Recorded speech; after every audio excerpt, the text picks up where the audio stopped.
bagaimana kita akan tetap optimis dan membangun harapan dengan self coaching, dan ada salah satunya mungkin praktek yang akan disampaikan oleh Coach Lista ini, dan beliau ini adalah seseorang yang luar biasa di APCI, juga adalah salah satu ketua kompartemen ya, khususnya keanggotaan, dengan background, pengalaman serta pengetahuan di bidang coaching ya. Kalau saya perhatikan di sini ada di bidang neuro ya, berarti berhubungan dengan pola pikir juga ya di sini.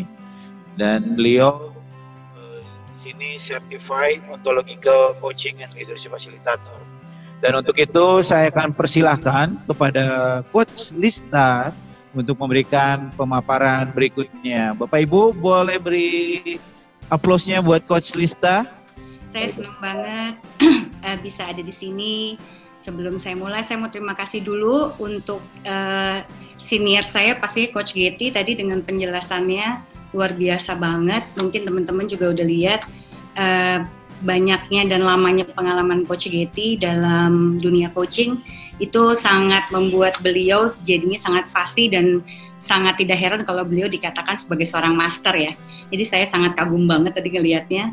Dan saya juga mau terima kasih terhadap APCI yang sangat percaya dan mempercayakan sesi ini terhadap saya. Dan juga sebagai ketua kompartemen saya juga sangat bangga ya dipercaya untuk megang asosiasi ini. Salah satu alasan saya pada saat pertama kali saya diajak oleh asosiasi ini pada saat dibentuk beberapa bulan yang lalu, yang membuat saya sangat terbuka dan juga sangat semangat adalah karena pada saat itu dikatakan asosiasi ini mempunyai misi dan visi untuk bisa membuat coaching ini bisa digunakan oleh seluruh masyarakat Indonesia, mau dari Sabang sampai Merauke. Mungkin caranya akan punya caranya masing-masing, tapi standarnya akan sama, kualitasnya akan sangat baik. Dan itu yang membuat saya sangat semangat banget. Dan menurut saya ini ada waktu saya membangun kompetensi bersama-sama, salah satunya Coach Ning juga. Pada saat itu Coach Getty yang lagi kena COVID tuh, pada saat kita lagi bikin kompetensi itu, saya ingat banget di situ kita memikirkan pada saat membuat kompetensi itu adalah bagaimana orang yang ada di Merauke misalnya bisa mengerti kata-kata itu dan juga bisa mengaplikasikannya dengan mudah. Dan sebenarnya kalau saya ngelihat adalah coaching itu bukan hanya sebenarnya sistem atau metode, dan coaching itu sebenarnya adalah way of life. Makanya sore ini yang kita bicarakan sesuai dengan apa yang dipilih oleh Coach Getty, ini adalah tema begitu Coach Getty bilang tentang self coaching untuk hidup sehat. Saya benar-benar bilang, wah emang pas banget sih dalam keadaan seperti ini. Dimana hidup sehat itu bukan berarti kita seperti halnya coaching. Bukan berarti kita ngomong coaching atau meng-coaching orang lain dan kemudian kita nggak ngelakuin apa yang kita katakan dalam coaching itu. Tapi justru challenge-nya adalah bagaimana kita menghidupkan apa yang kita katakan atau apa yang prinsip yang kita lakukan terhadap coaching itu terhadap orang lain. Sama dengan hidup sehat juga kayak gitu. Kita nggak bisa cuma ngomong, ayo kamu hidup sehat sama orang gitu ya. Tapi kitanya sendiri nggak menjalankan hidup sehat. Nah ini yang akan saya sharing sedikit dan meneruskan dari apa yang tadi Coach Getty sudah terangkan secara gambaran besar. Kali ini saya mungkin akan lebih banyak membicarakan tentang gambaran kecil. Alhamdulillah saya masih sehat sampai sekarang secara raga ya, maksudnya dalam artian saya nggak tahu mau bilang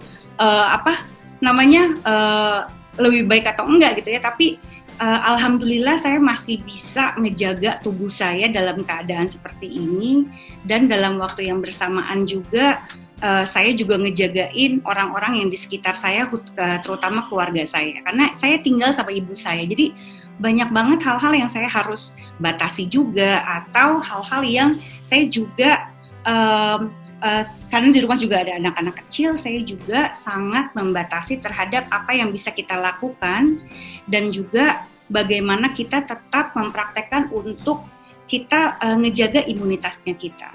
Saya share screen dulu biar langsung aja. Badan saya langsung anget begitu ngomongin tentang kesehatan, kayaknya memang pasti kayaknya ya.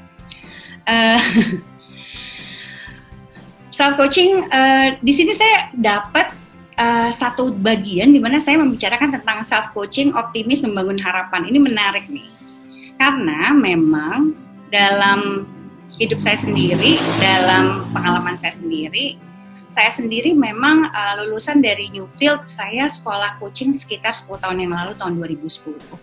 Kebetulan saya bersekolah memang sekolah yang disebut dengan sekolah coaching ontological. Nanti saya akan terangkan selanjutnya maksudnya ontological apa dan apa hubungannya sama health. Setelah itu saya jalan terus aja ya, saya ngambil sertifikasi ini, sertifikasi itu. Salah satu value yang saya punya dalam hidup saya adalah saya itu senang belajar.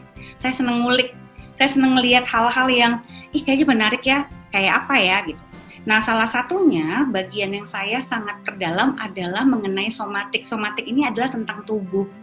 Ya, dan juga saya dalam proses menuju ke sertifikasi ke health coach. Saya bukan dokter, tapi bagaimana saya bisa menangani coach atau klien yang mungkin kebanyakan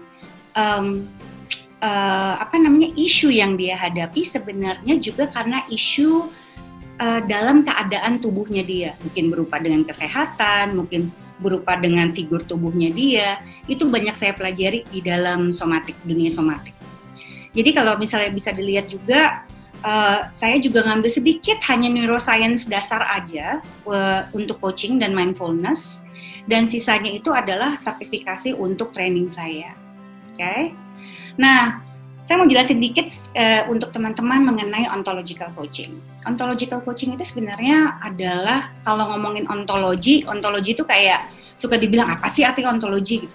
Ontologi sebenarnya artinya being, ya. Artinya adalah tentang being, tentang bahasa Indonesia sebenarnya sikap, tapi sebenarnya bukan hanya sikap. Banyak hal yang kita mau lihat dari seseorang. Yaitu adalah kita mau melihat dari apa yang orang itu pikirkan, kemudian juga terdiri dari apa yang emosi atau perasaan yang dirasa oleh orang itu. Nah, ini adalah satu bagian yang saya katakan tadi yang jarang sekali saya ngelihat dalam teknik coaching banyak disentuh gitu ya, yaitu adalah tentang tubuh. Di dalam dunia ontologi itu sendiri, untuk sekedar hanya untuk melihat aja, kita tuh melihat diri kita adalah sebagai observer. Kita tuh melihat diri kita adalah kita memiliki emosi. Language itu adalah pikiran, dan tubuh kita yang mengambil tindakan yang akhirnya menjadi behavior atau perilaku atau kebiasaan yang akhirnya menghasilkan hasil. Nah, dalam ontological coaching itu disebut dengan OR model, di mana observer menghasilkan satu tindakan dan hasil yang mau dilihat adalah kesemuanya ini, bukan hanya perilakunya dia aja, tapi kita akan balik ke melihat tubuh, emosi, dan juga pikiran-pikiran yang dimiliki oleh orang itu, belief-belief yang dimiliki oleh orang itu. Nah, ini mungkin sesuatu yang menarik untuk dilihat kita sebagai coach ya. Mungkin di sini ada rekan-rekan coach atau mungkin non-coach ya. Saya mungkin nggak semua orang di sini adalah coach. Mungkin Anda pernah di coaching sebelumnya, atau pernah Anda mendengar orang meng-coaching, atau mungkin organisasi Anda pernah menerapkan coaching. Mungkin Anda sangat berminat untuk tahu dan mendalami coaching itu seperti apa. Nah, nantinya ini akan jadi satu hal yang menarik untuk teman-teman nanti cari tahu di APCI mengenai coaching ini sendiri dan bagaimana ini bisa membantu teman-teman.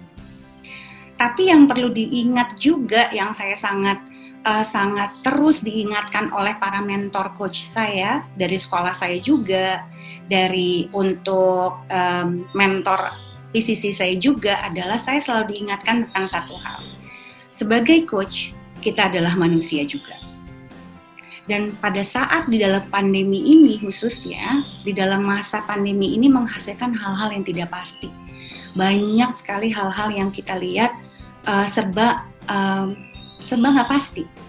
Banyak perusahaan yang menjadi breakdown, banyak sekali karyawan yang dilepas, banyak orang yang dalam dunia saya, pertemanan saya juga, yang bisnisnya sebagai UMKM itu juga dia jatuh. Dan itu menimbulkan banyak sekali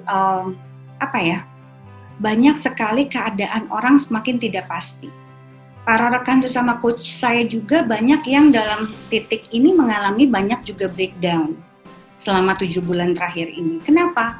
Karena dalam masa seperti ini adalah ketidakpastian hal-hal yang tadinya sudah kita punya tiba-tiba hilang dari tangan kita, istilahnya gitu. Dan itu sangat-sangat normal sih sebenarnya untuk merasakan ketidaknyamanan, kekhawatiran, takut. Dan itu memang adalah satu hal yang mungkin kita mau lihat untuk lebih dalam lagi gitu. Karena sesuai dengan tema dari judul kita, membicarakan tentang gimana sih membangun harapan, bagaimana sih untuk menjaga kesehatan buat kita juga sesama coaches. Dan kemudian begitu kita sudah bisa melakukannya pada diri kita sendiri, of course pastinya kita juga bisa ngelakuin sama orang lain, khususnya para coach kita. Ya, sehingga apa yang kita katakan dan kemudian sebuah rancangan tindakan untuk para coach kita, itu juga mungkin bisa jadi rancangan tindakan yang kita lakukan pada diri kita sendiri. Nah, itu menarik tuh. Tapi, apakah mudah gitu ya untuk, yuk kita langsung rancang, kayak, oke, kita langsung ngelakuin ini ya, ngelakuin itu ya, pikiran kita positif ya, kayak gitu. Kayak tadi Coach Katie katakan gitu. Enggak juga. Coach Katie tadi baru aja berbagi tentang langkah-langkah tentang bagaimana berpikir positif dalam masa pandemi ini supaya pikiran Anda sehat. Tapi banyak juga orang yang datang ke saya juga mengatakan, dalam masa tertekan, nggak semudah itu loh berpikir langsung bisa visualisasi, bisa langsung merasakan, bisa langsung ngeliat. Kok bisa ya kayak gitu? Nah, yang akan saya share sebentar lagi adalah sebenarnya sebuah slide yang tadi Coach Katie sudah katakan, tapi secara teknis saya akan jelaskan lebih detail. Nah, teman-teman kalau misalnya teman-teman, para Bapak Ibu punya pertanyaan di tengah-tengah, tapi takut lupa, langsung di chat aja nanti begitu di sesi pertanyaan, at least nanti nggak kelupaan gitu ya, langsung di chat sekarang, nanti dijawabnya di akhir dari sesi. Tadi Coach Katie udah sharing tentang bagian dari otak ini sendiri. Izinkan saya sekarang akan menjelaskan untuk lebih teknis sedikit. Jadi jangan pusing, ini hanya teori dasar neuroscience aja, bukan yang kayak pelajaran tentang tentang syaraf atau apapun, karena banyak dokter di sini yang mungkin akan jauh lebih mengerti, tapi ini kita pakai sebagai dasar untuk kita bisa mengerti, oh dari mana datangnya sebuah pemikiran, sebuah perasaan dari seseorang pada saat dia melakukan hal-hal yang dia lakukan. Oke? Dan ini banyak banget coach yang sudah pakai ini. NLP juga menggunakan teori ini. Jadi banyak ya, jadi bukan cuma tentang ontologi. Ontologi hanya mazhabnya yang saya pakai dan saya lulusnya dari situ. Tapi bukan berarti satu teori itu belong to one school, enggak gitu. Ya, dalam coaching itu. Nah, yang pertama yang tadi Coach Katie katakan adalah reptilian brain. Kalau Anda lihat di gambarnya, reptilian brain adalah otak survival. Otak survival ini adalah otak yang pertama kali diciptakan pada saat manusia dilahirkan dan dia terbentuk sampai usia 18 bulan. Otak survival atau reptilian brain ini, of course namanya juga udah reptil, ya, otak reptil, jadi semua reptil lain juga pasti punya. Makanya tadi dibilangnya otak dinosaurus, di mana otak ini adalah yang mengatur semua fungsi tubuh kita yang kita tidak sadari. Peredaran darah, jantung, jalannya ginjal, usus kita, dan lain-lainnya. Pokoknya semua hal yang tidak kita sadari itu dilakukan oleh reptilian brain, diatur oleh reptilian brain. Dan itu tidak sama sekali dimaksudkan untuk kita menyadari jalannya. Kebayang nggak ya kalau kita sampai bisa ngeh gitu ya, aduh, degup jantung saya tadi semenit berapa ya? Itu mungkin tambah pusing kali ya hidup kita ya, nggak mikirin itu aja pusing, gimana kita mikirin hal-hal seperti itu. Jadi kayaknya Tuhan Allah tuh maha besar banget menciptakan ini, memang sudah ada yang ngatur sendiri secara otomatis. Oke? Nah, survival brain ini menciptakan sebuah sistem defense mekanisme terhadap tubuh kita, di mana dia menciptakan ada 3 reaksi di mana tubuh kita bisa menyelamatkan diri. Jadi memang fungsinya reptilian brain ini menciptakan 3 reaksi ini untuk kita bisa menyelamatkan diri kita. Satu fight, yaitu adalah kita lawan, ya. Satu adalah flight, kabur. Satu lagi adalah freeze. Jadi contohnya seperti ini. Kalau misalnya teman-teman nih, Bapak Ibu lagi ikut seminar kita gitu ya. Kalau misalnya ada bahaya mengancam, reptilian brain ini akan langsung otomatis menyelamatkan kita dengan 3 reaksi ini, ya, memberikan kita 3 reaksi ini. Nah, biasanya salah satu dari 3 ini akan lebih dominan, walaupun ada yang biasanya 2 dominan juga bisa, tapi salah satu bisa jadi lebih dominan. Misalnya kayak kalau Bapak Ibu lagi ikut seminar ini lewat webinar di dalam ruangan, tiba-tiba dibuka pintu ada harimau gitu. Nggak mungkin kan kita bilang, harimau gitu. Reptilian brain akan langsung mengatur bagaimana reaksi kita terhadap bahaya yang kita lihat di depan mata itu. Either kita fight, kita lawan, ya. Kalau case-nya adalah harimau mungkin kita jadi mati. Terus kemudian atau kita langsung flight, kabur, ya. Atau kita freeze. Freeze itu adalah yang disebut dengan beku, kaku, diem. Freeze. Ya, bisa jadi kalau Anda mungkin pernah lihat contoh freeze di mana misalnya orang mungkin dalam kondisi tertekan, dia nggak bisa mikir sama sekali, diajak ngomong juga nggak bisa, itu kondisi freeze namanya. Dan kondisi ini mempengaruhi bagaimana keseluruhan tubuh kita berjalan secara fisik. Jadi fight akan mempengaruhi misalnya sistem peredaran darah, dia langsung cepat, degup jantung juga jadi cepat, ya seperti itu. Jadi biasanya seperti itu. Flight juga. Jadi semua dari reaksi-reaksi ini akan mempengaruhi bagaimana fungsi tubuh kita. Oke, itu yang perlu dilihat. Ini adalah reaksinya. Yang pertama yang tadi saya katakan adalah reptilian brain. Nanti kalau ada pertanyaan bisa langsung tanyakan di chat aja ya. Yang kedua adalah limbic brain. Limbic brain ini sendiri yang mengatur semua perasaan, semua emosi yang kita punya. Ya. Limbic brain dibentuk pada saat usia 2-6 tahun. Nah, banyak yang mengatakan juga bagaimana limbic brain ini terbentuk pada masa emosi ini, pada saat pembentukan limbic brain usia 2-6, ada yang menyamakan dengan itu adalah di saat usia golden age, di mana memang limbic brain hanya bekerja melalui penyerapan. Jadi dinyerap tuh, dia tuh cara belajarnya adalah menyerap, bukan sistem, tapi menyerap. Apa yang dia lihat, dia artikan, dia rasain, itu nyerap ke dia.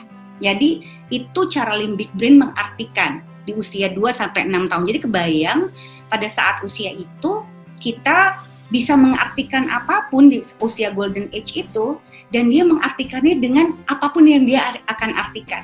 Walaupun mungkin secara keadaannya untuk di mata orang dewasa itu nggak seperti itu.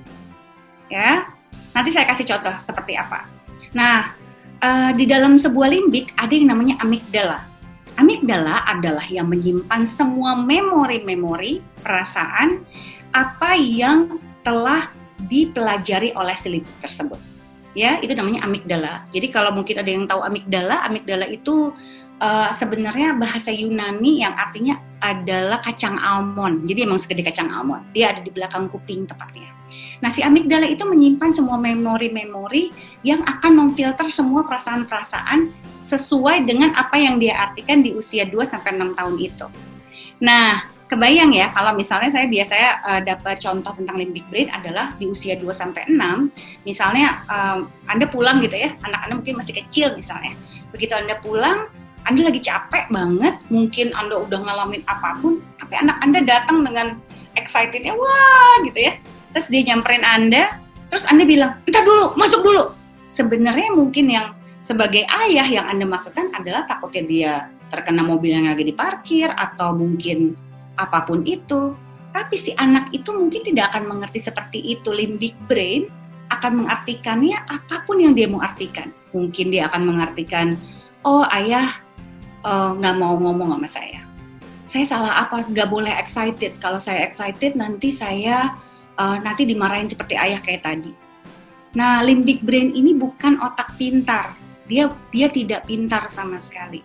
Dia bekerja untuk menyerap dan mengatur emosi tersebut. Walaupun kalau secara prakteknya nanti akan berhubungan dengan gut brain. Nah, itu nggak saya ceritain ya. Terlalu too much. Ada gut brain, ada berhubungan dengan peredaran jantung, dan lain-lainnya itu saya nggak ceritain. Nah, yang terakhir adalah ini dia, neocortex, yaitu adalah thinking brain. di mana thinking brain terbentuk di usia 7 sampai baru matang di usia 27 tahun. Jadi kalau Anda mikir tentang anak-anak remaja, kenapa sih anak remaja saya nggak bisa berpikir logis? Karena memang dia belum matang sama sekali si otaknya ini. Jadi ini neokorteks ini adalah otak yang mengatur tentang semua hal yang berupa sistem, rencana, strategi. Karena sebenarnya kan otak kita itu dibentuk untuk melindungi kita ya. Gimana cara melindunginya? Adalah dengan membuat strategi. Itu yang dilakukan oleh si thinking brain ini. Nah, tapi kok susah ya kadang-kadang dalam satu posisi masa pressuring misalnya. Masa penuh dengan tekanan. Lagi pandemi kayak gini, atau mungkin saya lagi jatuh gitu ya keadaan perekonomian, atau mungkin ada yang lagi sakit gitu keluarga, atau Anda nggak bisa mikir dengan Anda tidak bisa berpikir dengan clear, nggak bisa mikir dengan jelas. Ini apa saya jadinya? Kenapa ya kayak gitu? Mungkin dari para teman-teman atau Bapak Ibu ada yang pernah mengalami hal seperti itu. Di saat masa tekanan, di saat Anda tertekan, pada saat mungkin masa-masa di mana Anda mungkin harus mengambil keputusan cepat, tidak semudah itu bisa melakukan hal-hal tersebut. Nah, kenapa ya? Secara teori otak itu ada penjelasannya. Kenapa? Adalah seperti yang tertera di gambar ini. Cara fungsi otak kita tuh bukan cuma satu, dia bekerja sendiri-sendiri, enggak, semuanya bekerja bersama. Okay? Di mana si reptil dengan limbik bekerja sama dengan si neokorteks ini nih, gitu. Nah, apabila Anda udah sedewasa gini ya, Anda udah seumur Anda gitu ya, Anda ngelihat bahaya. Pada saat Anda melihat bahaya, atau misalnya Anda mengalami masa tekanan, misalnya bos Anda nyalahin Anda karena sesuatu gitu ya, atau coach Anda lagi ngalamin tekanan, dia disalahin sama bosnya karena melakukan kesalahan bukan dia lakukan sebenarnya, misalnya gitu ya. Nah, pada saat bosnya sedang ngomel-ngomel itu, ya, apa yang biasanya terjadi adalah itu mata sensori kita menangkap masa bahaya itu. Dia merasakan, ya, mungkin dari suaranya, secara visual, atau dari rasanya, atau dari atau dari auditorinya, dia masuk ke otaknya. Kemudian si amigdala yang menyimpan memori-memori perasaan itu langsung tertrigger, di mana dia akan mengasosiasikan apa yang kita lihat tekanan di depan dengan apapun yang dia pernah pikir itu adalah benar. Seperti tadi, anak kecil yang tadi mungkin udah usia gede, begitu dia lagi semangat kemudian ada kejadian yang tidak enak, kayak tadi bos yang nuduh dia melakukan sesuatu, dia nggak bisa mikir. Dan dia bilang, tuh kan mungkin saya emang kurang baik kali ya, mungkin saya emang kurang pintar kali ya, atau mungkin saya kurang bisa memenuhi ekspektasi kantor saya. Muncullah belief-belief lama yang datangnya sebenarnya dari apapun yang dia alami dari masa kecil. Oke? Yang tersimpan di amigdala. Dan kalau yang suka terjadi adalah terjadilah yang kita sebut dengan amigdala hijack, yaitu adalah pembajakan amigdala. Apaan sih Liz pembajakan amigdala? Pembajakan amigdala sebenarnya adalah gini. Pada saat masa tertekan itu, kita persif atau kita mengalami suatu masa tekanan atau bahaya yang kita ada di depan mata kita, kemudian kita merasa tertekan, amigdala menguasai otak kita, ya, si limbik menguasai otak kita. Apa yang akan terjadi adalah dia mengunci otak, sehingga oksigen yang kita hirup itu tidak masuk ke neokorteks kita. Dia nggak ngalir, kekunci, ya, istilahnya gitu. Dia nggak ngalir ke otak reptil, dia nggak ngalir ke otak neokorteks kita, sehingga neokorteks kita tidak bisa digunakan. Kemudian apa yang suka terjadi adalah dia mengalirkannya ke yang terdekat buat dia, yang ke bawah, yaitu adalah ke reptilian brain. Sehingga terjadilah reaksi yang sebenarnya harusnya diciptakan hanya karena untuk nyelamatin diri kalau ada bahaya beneran. Fight, flight, atau freeze. Jadi kalau Anda mikirin, apa biasanya reaksi Anda pada saat masa tertekan? Apakah Anda orangnya kalau dalam masa tertekan, terdesak, Anda adalah tipikal yang fight? Anda perangi balik, Anda omongin balik, Anda lawan balik. Itu adalah typical fight. ada orang atau pemarah. Ada tadi klien saya baru aja ngomong, kenapa saya selalu marah-marah dalam masa pandemi ini? Saya nggak tahu gimana cara menghentikan marah-marah saya. Menarik ya? Itu adalah memang reaktifnya dia seperti itu. Atau Anda adalah typical flight. Mungkin Anda pernah ketemu mungkin typical flight yang dimana kalau ada masa terdesak, udah saya kabur aja deh, udah saya resign aja deh. Mungkin milenial yang pernah Anda temui misalnya kayak gitu. Ini banyak yang mempunyai tendensi ini, yaitu adalah flight. Tidak mau menghadapi, tidak mau menyelesaikan. Udah saya kabur aja, udah saya pergi aja. Atau freeze. Nah kalau freeze, ini reaksinya adalah lebih bukan berarti dia hanya diem, abis itu nggak bisa ngomong apapun, enggak. Tapi pada saat reaksi pertama dia menerima itu, menerima bahaya tersebut, atau ancaman, atau hal yang terdesak tersebut, dia menjadi kaku. Dia tidak bisa mengatakan apapun, dia tidak bisa melakukan apapun sama sekali. Blank, bahasanya seperti itu. Nah, kalau orang nanya sama saya, apakah bisa nggak sih si hijack ini dilepas atau di unhijack? Bisa. Nanti saya akan kasih tahu. Nah, inilah yang akan kita bicarakan di akhir. Yang saya mau kasih tahu sama teman-teman adalah ini adalah manusiawi. Teman-teman, mungkin teman-teman para coaches, para leader, Anda pasti dalam keadaan seperti ini. Saya pun masih dalam keadaan seperti ini, bukan berarti jadinya sempurna. Tapi bedanya, kita punya self-awareness. Nah, hal pertama yang saya minta untuk para coaches, para teman-teman di sini, untuk tetap bisa menjaga, untuk mendukung imunitas, menjaga kesehatan, untuk bagaimana tubuh tidak terpengaruh oleh atau tidak terlalu terpengaruh oleh pikiran-pikiran yang mungkin yang sekarang khawatir atau apapun itu. Satu hal yang saya sangat sarankan atau tips yang saya berikan adalah selalu bangun self-awareness. Apa yang saya suka lakukan adalah saya selalu build my self-awareness dalam masa seperti ini. Misalnya contohnya saya. Tadi kenapa saya khawatir ya?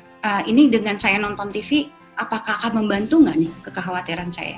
Ini kenapa saya khawatir berlebihan? Apakah memang harus dikhawatirkan berlebihan? Atau ada lagi nih yang sebenarnya saya pikirin? Ini saya ngalamin emosi apa? Nah, ini saya sangat sarankan untuk para teman-teman terus identifikasiin. Mana emosi yang mungkin muncul jadi kekuatan, atau mana emosi yang mungkin teman-teman punya adalah menjadi kelemahan. Misalnya kayak tadi, marah jadinya berlebihan. Kalau dari teori emotional intelligence yang saya pelajari ya di sekolah, saya selalu berpikir, selalu dibilangnya gini, Tuhan itu menciptakan rasa atau perasaan. Itu tuh nggak ada yang negatif sebenarnya. Perasaan marah, sedih, takut, khawatir, itu nggak ada yang negatif sebenarnya. Sebenarnya, semuanya membawa sesuatu atau semuanya itu memberikan pelajaran masing-masing pada setiap orangnya. Tapi, saya ingat banget pada saat saya belajar, tapi yang berlebihan, itu yang mungkin membuatnya menjadi orang mengatakannya negatif. Khawatir, apakah rasa khawatir diperlukan? Of course, kita perlu khawatir dong, kalau enggak, kita jadi nggak bijaksana, main hajar semacam, mungkin itu juga jadinya nggak sehat. Apakah kita perlu rasa takut? Perlu rasa takut itu. Jadinya kita lebih bijaksana memilih langkah yang kita mau lakukan dan membuat strategi. Apakah kita perlu rasa marah? Kita perlu rasa marah untuk apa? Membuat boundaries kita dengan orang lain. Tapi yang berlebihan dari 3 itu, mungkin itu yang perlu mau dilihat. Kenapa emosi itu bisa berlebihan? Menyangkut tentang memori apa mungkin dari diri kita, atau hal-hal apa yang masih kita percaya, itu menyangkut ke diri kita sehingga kita jadi berlebihan mempunyai emosi tersebut. Yang kedua, coba mulai lebih menyadari trigger apa yang memancing emosi tersebut. Misalnya, kalau si anak yang tadi saya contohin, triggernya pada saat ada orang membentak, itu trigger buat dia.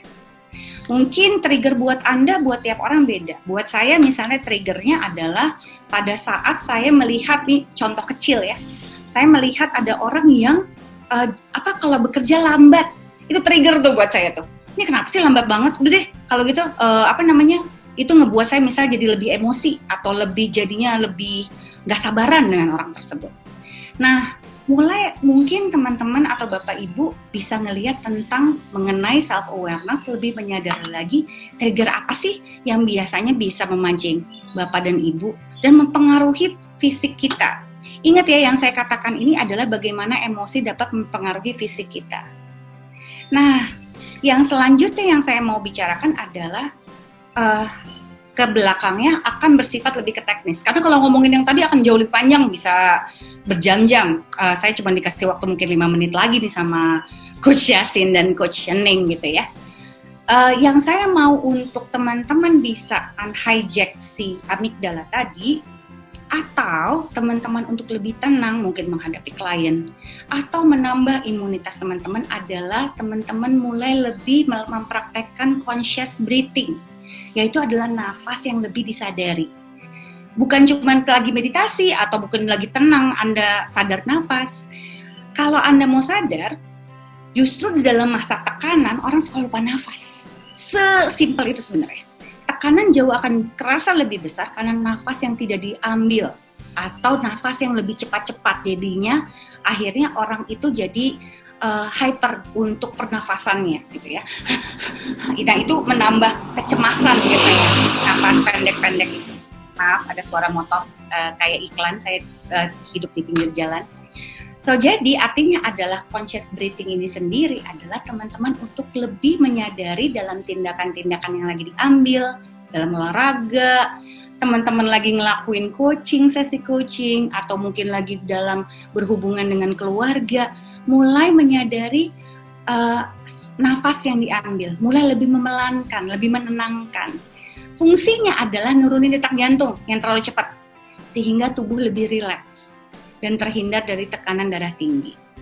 Ternyata conscious breathing kalau dilatih terus, bukan cuma sekali ya, dilatih terus-menerus memperbaiki pencernaan yang kurang baik, sehingga terhindar dari rasa mual, perut begah, kondisi pencernaan yang kurang baik, membantu kita lebih aware lagi jadinya terhadap, oh dalam kondisi itu saya butuhnya ini, ya sangat ngebantu. Dan yang menarik adalah kalau teman-teman atau Bapak Ibu akhir-akhir ini mungkin secara hormonal energi nih jadi cepat lemas banget, cepat capek gitu. Kayak kalau saya ini kayak meeting Zoom gini nih bikin saya konsentrasi, setelah itu kayak energi saya drop. Nah, saya melatih conscious breathing ini untuk bagaimana tubuh saya dapat memproduksi energi dengan jauh lebih baik. Nah, ini mungkin ini yang terakhir. Buat para Bapak Ibu dan teman-teman mungkin pernah melihat ini sebelumnya, yaitu adalah hormon chemical yang tadi disebut oleh Coach Getty. Apa yang dapat kita latih untuk bisa melatih hormon positif itu ada di diri kita sehingga sistem imun kita naik, gitu ya. Dan itu akan membantu kita secara fisik. Oke. Yang pertama adalah dopamin namanya. Nah, kalau teman-teman ngerasa ingin punya sebuah hormon untuk meningkatkan hormon yang meningkatkan imunitas, dopamin adalah salah satu hormon yang dapat meningkatkan imunitas dan rasa kebahagiaan. Saya kebetulan punya juga knowledge tentang chemicalnya apaan aja, tapi nggak usah ini ya, nanti pusing teman-teman. Itu saya suka banget soalnya ngulik-ngulik hal seperti itu. Ini namanya reward chemical, di mana dia memberikan rasa penghargaan, memberikan rasa kebanggaan. Kayak gini, caranya selesaikan tugas A sampai Z, selesaiin. Itu akan memberikan kita dopamin, timbul hormon dopamin muncul di dalam tubuh kita. Kemudian melakukan aktivitas untuk menjaga diri, misalnya teman-teman makan sayur, makan vitamin dengan teratur, atau teman-teman olahraga gitu ya, terus ngejaga untuk teman-teman juga nggak kebanyakan nonton berita karena akan bikin pusing, itu akan muncul dopamin. Makan, itu juga salah satu hal yang membuat dopamin bisa ditumbuhkan, atau merayakan kemenangan kecil-kecil. Ya, misalnya kayak anak kecil, kayak misalnya anak saya masih kecil banget, kelas 1 SD, kalau dia habis gambar, dia tunjukin ke saya, there's a small winning after drawing that picture kan ya, abis ngegambar itu, bagus banget. That's actually merayakan kemenangan kecil-kecil. Nah, kita sebagai orang dewasa suka lupa tuh bagian merayakan kemenangan kecil-kecil. Nah, di dalam coaching itu banyak harus kita lakukan dengan klien kita.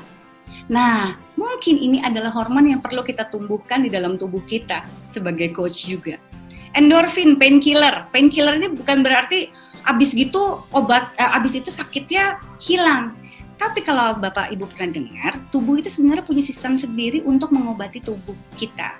Nah, salah satunya dengan menumbuhkan atau membangun si hormon endorfin ini.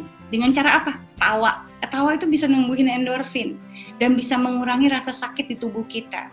Essential oil ya, bukannya iklan ya. Ya, ini juga salah satunya karena dia memancing syaraf penciumannya kita yang akan dikirimkan kepada otak kita.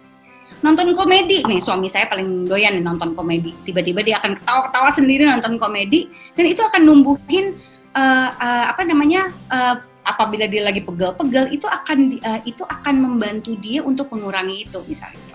Coklat pahit itu adalah dark chocolate ya, saya nggak tahu bahasa Indonesianya apa. Dark chocolate itu juga bisa menumbuhkan endorfin kalau Anda makan, bukan cuma diliatin ya. Atau olahraga definitely bisa menimbulkan endorfin. Oksitosin, love hormone. Nah, ini nih adalah bagaimana menimbulkan rasa nyaman, kehangatan. Bermain dengan binatang, bermain dengan anak, bayi, anak kecil. Pegangan tangan ya dengan orang lain itu menimbulkan hormon oksitosin. Memeluk keluarga, memberi pujian, itu akan menimbulkan oksitosin. Kalau di dalam sistem coaching, di dalam kompetensi yang kita sedang bikin, memberikan pujian atau kita sebut compliment, itu juga adalah salah satu kompetensi yang harus dimiliki oleh seorang coach. Jangan pernah lupa untuk memberikan pujian atau penghargaan, karena itu akan menimbulkan oksitosin di orang tersebut sehingga dia merasa hangat dan nyaman untuk bicara kepada kita sebagai seorang coach. Yang terakhir, serotonin, yaitu adalah mood stabilizer. Ini kalau teman-teman nih yang lagi musim nih, moodnya swing banget di dalam masa seperti ini. Terus abis itu Anda cepat-cepat perasaan tuh bisa gonta-ganti cepat banget dalam masa-masa seperti ini. Mood stabilizer adalah salah satu hal yang disarankan untuk ditumbuhkan di dalam tubuh kita. Yaitu adalah dengan salah satunya meditasi, menenangkan diri, terpapar matahari ya. Kalau ada seorang dokter teman saya selalu mengatakan 15 menit antara jam 9 sampai jam 10 itu adalah yang terbaik. Jalan-jalan di alam itu kegemaran saya tuh ya, kalau trekking, berenang dan bersepeda. Jadi teman-teman, yang saya mau katakan adalah sangat normal kalau teman-teman mengalami naik turun mood, perasaan atau apapun yang kita alami dalam masa ketidakpastian dan menghadapi COVID-19 ini. Tapi in the same time kita bekerja sebagai seorang coach juga yang perlu kuat, yang perlu ada available secara emosi dan fisik untuk klien-klien kita. Mungkin akan sangat baik apabila kita mau melatih ini semua, menumbuhkan ini semua, dan juga untuk teman-teman mau terus meningkatkan self-awareness untuk siapa? Untuk teman-teman, untuk keluarga, untuk klien-kliennya, para coaches yang ada di sini, atau untuk orang-orang yang kita sayangi. Dari saya mungkin seperti itu aja, dan kalau misalnya ada pertanyaan, boleh langsung di chat. Terima kasih banyak untuk kesempatannya. Kalau ada yang mau bertanya, saya nanti akan berguru sama Coach Getty tuh ya, bikin YouTube dan segala macam. Saya baru punya ini. Jika Anda pengen untuk bertanya atau apapun, boleh juga ke saya juga bisa, atau lewat APCI juga sangat bisa. Itu aja dari saya. Terima kasih banyak ya. Mungkin kepanjangan, maafkan saya ya. Kalau ngomong suka nggak berhenti-berhenti. Jadi silakan saya kembalikan pada Coach Yasin lagi. Oke, terima kasih Bapak Ibu. Mari kita berikan tepukan tangan sekali lagi yang meriah untuk Coach Getty dan Coach Lista yang sudah sharing luar biasa di sore hari ini. Buat kita, kalau saya pribadi merasa lebih optimis, lebih ada rasa percaya diri dan memahami diri. Oh iya ya, saya tuh harus kayak gini ya. Bahkan 2 bulan ini ya, saya sedang mencoba gaya hidup sehat gitu ya. Karena ya memang perlu banyak perubahan dalam diri, termasuk bagaimana pola makan, ya, kemudian olahraga itu menjadi sangat penting di waktu-waktu pandemi ini, gitu ya Bapak Ibu. Nah,